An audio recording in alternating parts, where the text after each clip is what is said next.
All right, the fall off. Where to even begin with this album? This is one of those projects that I've been sitting with for a bit now. Different days, different moods, different drives. You get the idea. And as everybody knows, this album was highly anticipated but had no release date. And what is being labeled as J. Cole's last album, which he technically meant in this way. Continuation of the J. Cole story. Jermaine's life story in the form of this J. Cole character. Okay. So I took you back to 29. Then I gave you the life update at 39. I don't have nothing else to say as Jermaine via J. Cole. Yeah, I could truly say it feels like a culmination of everything that is J. Cole. And for that reason alone, this might be his most complete work to date. So I'm just here to give you my thoughts. You already know how that goes. There's a lot to focus on here, but I'm gonna go over with you what stood out to me and what I thought was the most important. But I have nothing but praise with this album, really. Fall Off does really bring me back to why I fell in love with hip-hop in the first place. Back when I first heard of Nas, Gang Starr, Eminem. This is what it reminded me of, just paying attention to what is being said, how it's being said,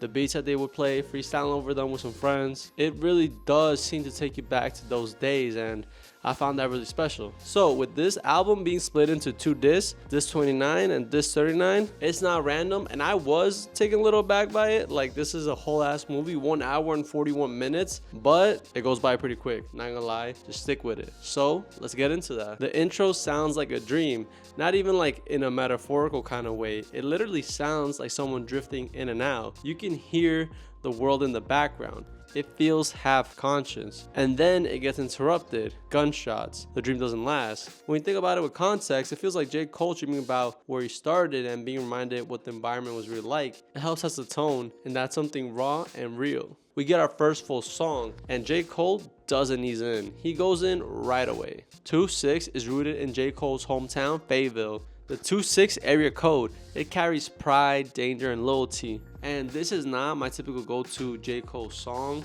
stylistically, but I can't deny how complete it feels, and to learn something new about J. Cole and his city is always something that adds to the artist's history and identity. It sounds like a hometown anthem, but not in the commercial way that you might be thinking. Then follows Run a Train, like being a freshman in high school all over again. And this would remind me when I first started getting into hip-hop, but the lyrics are more modernized, so it does come off as a nice mix. Future on the hook just makes it that much better, but I'm not gonna lie, it really made me feel nostalgic like I mentioned, and the lyrics help with that, especially the pre-chorus. It has to be my favorite part of the song aside from the actual chorus with Future, but having him on the chorus with a song like this, you already embody that larger than life success that Future has. He sounds like the version of J. Cole in the story that's made it. The song really does give you that feeling of distance, like he did run a whole train to get to where he is. So when J. Cole's rapping about the grind, the journey, the struggle, Future is just floating on the hook, sounding untouchable. It's almost like these two entities or timelines are meeting in one song. Think of it as the same person, just different points of their life. But talking about songs that go in from the jump, Poor Thing is a great example of that. It's a song with so much energy, and funny enough, J. Cole doesn't really seem to get repetitive on here, so that's a plus. He really does know how to paint a picture because he does describe the come up in a way.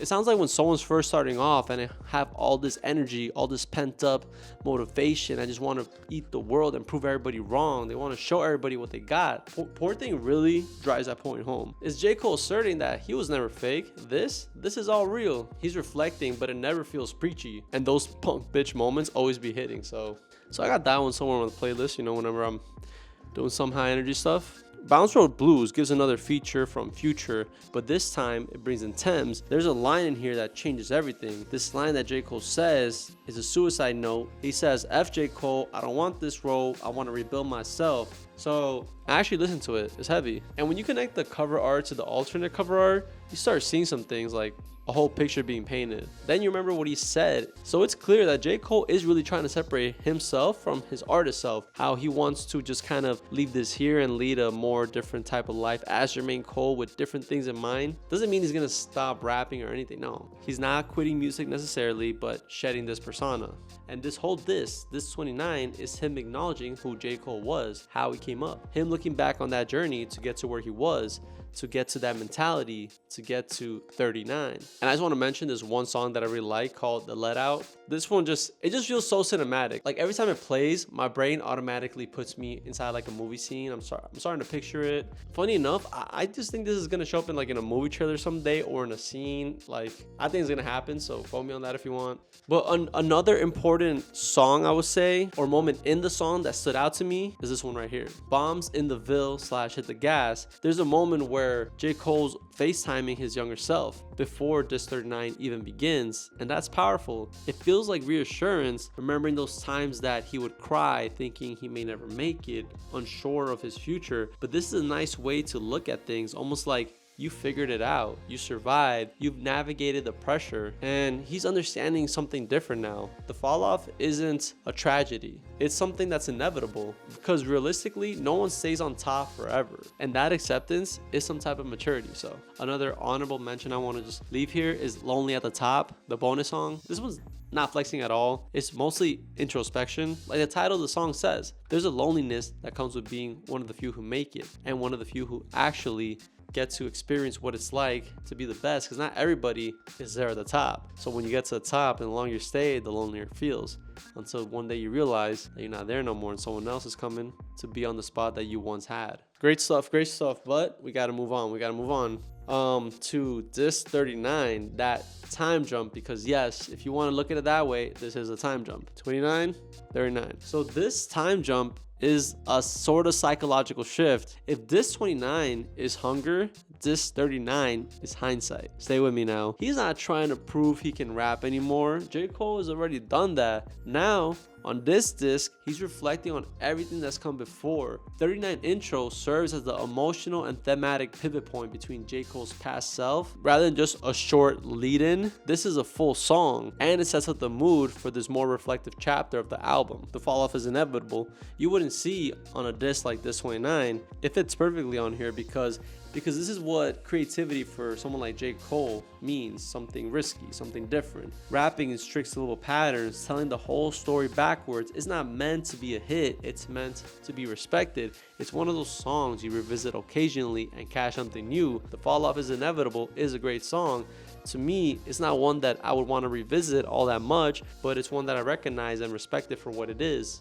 The Villas. So on this song, you can hear kind of like what sounds like Eminem. Then going on YouTube, someone does confirm that this is the Slim Shady flow. So this is a subtle nod to Eminem. Love Her Again. A song like Love Her Again is done in such a smart way. On the surface, it's a love song, but it's really about hip hop. J. Cole even clears a sample from Common, which makes it even more deeper. He's literally paying homage to the culture while he talks about falling in love with her again. It's a double entendre that works either way. I know I haven't really gotten into depth with the songs on Diss 39, but this is going to change with Life Sentence, because Life Sentence is one of those songs that you're going to remember for a long time. Although Life Sentence might sound grim at first, like a prison term, J. Cole flips that idea on its head, so don't worry. Instead of punishment, he uses it as a metaphor for lifelong commitment, especially in relationships like marriage. So it may not resonate with everyone at first, but this is what makes this album unique. The age differences are there, so you can respect that. But later on, you may be able to resonate with it a little bit better and understand where he's really coming from. So quick stop, this might be one of the most important songs on here conceptually though. It's just a quick stop for gas that turns into one of the most memorable fan encounters for J. Cole.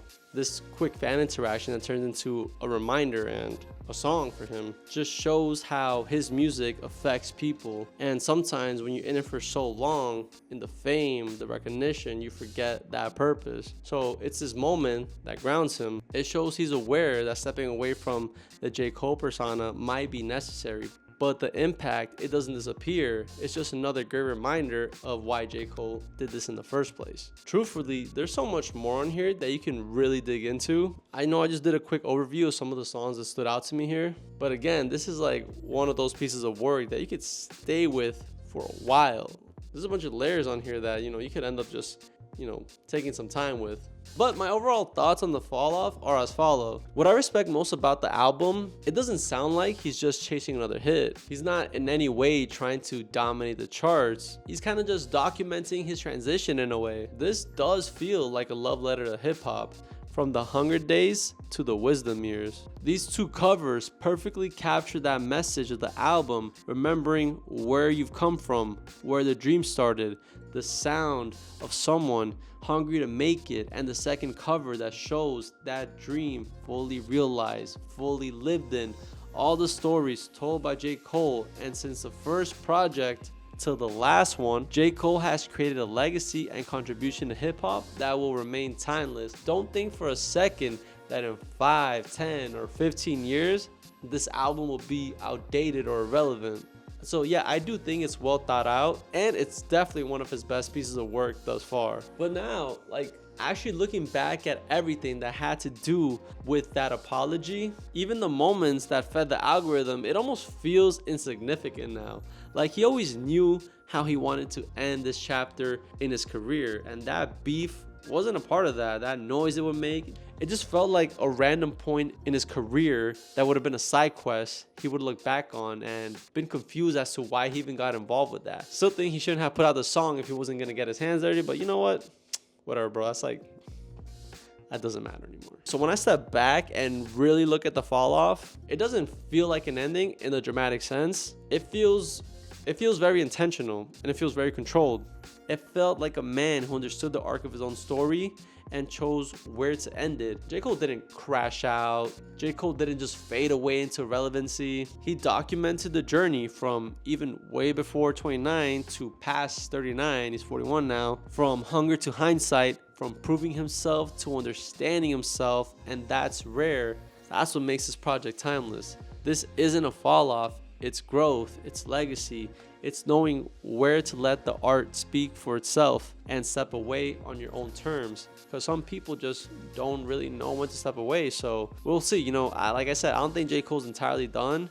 But as for like his catalog, what is J. Cole? I think this is that endpoint. Yeah. Because say like the shit like Grippy is like filler J. Cole shit. That don't matter in the main J. Cole timeline. I might even fuck around if I get inspired enough. I may do an album, but I don't care to continue that story. The fall off is like a continuation of the J. Cole story. If you listen to Forest Hill Drive, that's Jermaine via J. Cole. Like, we don't count that in the career thing. That's a side quest that went nowhere. So whether this is the end of J. Cole as we know him today, or just a closing of a chapter, one thing is clear. He left hip-hop better than how he found it, all right? So I hope you enjoyed the video. Let me know what you thought about the fall off, if you liked it, and if you're upset or excited to see what J. Cole does next. Don't forget to like and subscribe, and make sure to hit that notification bell so you can get notified every time I post a new video.